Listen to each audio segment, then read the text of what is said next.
Welcome back. You're watching Global Eye. The crucial US midterm elections are set to take place on the 8th of November. All 435 seats in the House of Representatives, 35 out of 100 seats in the Senate will be decided along with races for the post of Secretary of States, Attorney General and other state and territorial elections. Republicans have a clear edge in the midterm election. In fact, the Axios agency is reporting that former President Donald Trump is discussing announcing the launch of a 2024 presidential campaign on the 14th of November. This is in the backdrop of a strong showing by more than a dozen Trump-backed candidates in this election.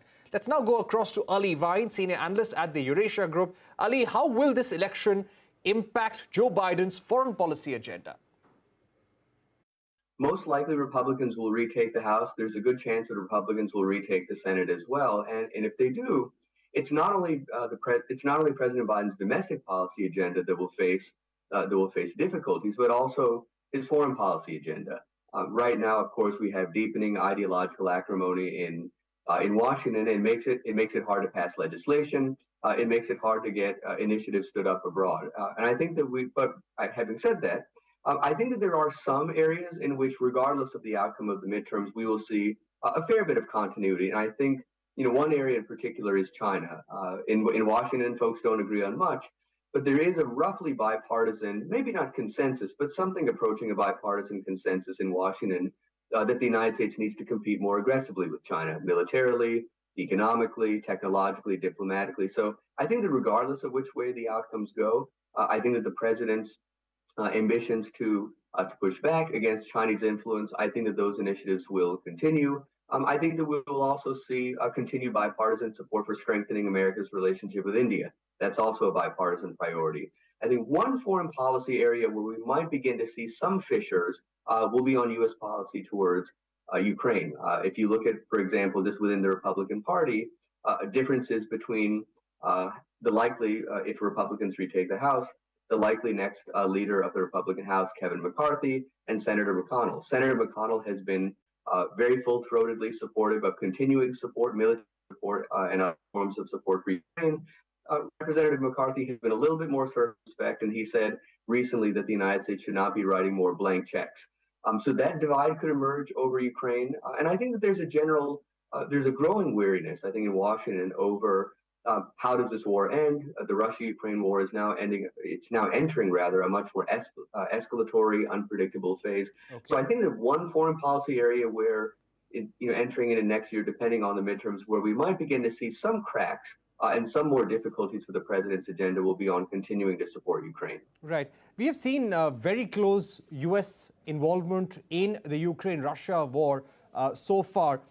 Do you think that post the 8th of November, there will be greater scrutiny in domestic politics about U.S. involvements, about Joe Biden's Ukraine plan? And would Joe Biden like to remain so involved post the 8th of November? So the president has made clear, and the president's top national security officials have made clear that they regard the fight for Ukraine not only as a European problem, but really as a global problem. And they have framed Russia's invasion of Ukraine as really pitting autocracies versus democracies. You often hear President Biden come back to this narrative of democracies versus autocracies. So I think that the president and his top officials, they view the Russia-Ukraine war within a much wider global effort. They want to continue supporting Ukraine. They want to continue supporting Ukraine's ability to resist Russian aggression, but they also want to ensure that the United States doesn't find itself in a direct military confrontation with Russia that could potentially escalate to the nuclear level, which would be a horrifying scenario. So the president and his team, they have a very difficult balancing act. I do think that the president and his team would like to continue supporting Ukraine. They would like to continue supporting Europe's effort to diversify away from Russian energy. But again, they want to ensure that they cap escalatory potential for the Russia-Ukraine war. So a very difficult set of objectives. But I think that the president thus far has done a good job of balancing those objectives of ensuring that Ukraine can defend itself. We've been increasing our military assistance to Ukraine, but without entering into a direct armed confrontation with Russia. All right. I would also like to ask you, do you expect the United States to go harder when it comes to sanctions on Iran and Russia post the midterm elections, and also countries which are trading with these countries or buying oil from these countries as of now? I think we will see growing pressure. If you look at not only a growing pressure individually on Russia, sanctions pressure on Russia, and growing sanctions pressure on Iran, but I think that there's growing fear and growing apprehension and anxiety in Washington over a deepening relationship between Russia and Iran. And it's not only a deepening energy relationship; it's also a deepening military relationship. If you look at the drones if you look at the drones that Russia is using right now in Ukraine, increasingly those arms are coming from Iran.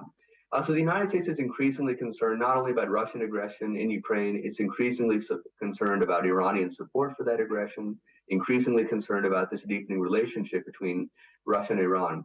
So I think that we'll continue to see a growing sanctions pressure. The question is, what impact will those sanctions have individually on Russia and Iran and also on their partnership? There are some observers who feel that the more that the United States and the West more broadly sanctions Russia and Iran, the more that those sanctions, one, could actually drive Russia and Iran closer together, but could potentially have some boomerang effects. Keep in mind that right now, the United States, and no country for that matter, makes foreign policy decisions in a political vacuum. A lot of American consumers right now, they're worried about high energy prices, they're worried about persistent inflation, and there are a growing number of economists who think that 2023 could be a year of a global recession. And so if we do have a global recession, if we have persistent inflation, we may well face pressure from the American public, from Western publics more broadly to say, hey, we need to bring this war to an end. We need to make a renewed diplomatic push. But I would expect for the time being, the United States to up its sanctions pressure on Russia and Iran, although we've seen that Russia, even though those sanctions, I think that over the medium term and the long term, even though I think that those sanctions will begin to cut into Russia's growth outlook, what we've seen is that in the short term, Russia has been able to take advantage of high energy prices. It's been able to institute capital controls. It's been able to reroute its supplies of energy.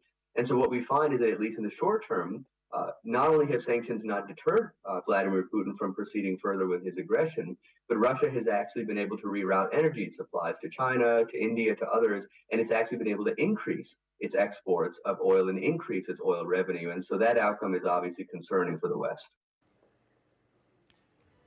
All right. Thank you very much, Ali, for joining us. With that, it's a wrap on this edition of Global Eye. News continues on CNBC TV 18. Stay tuned.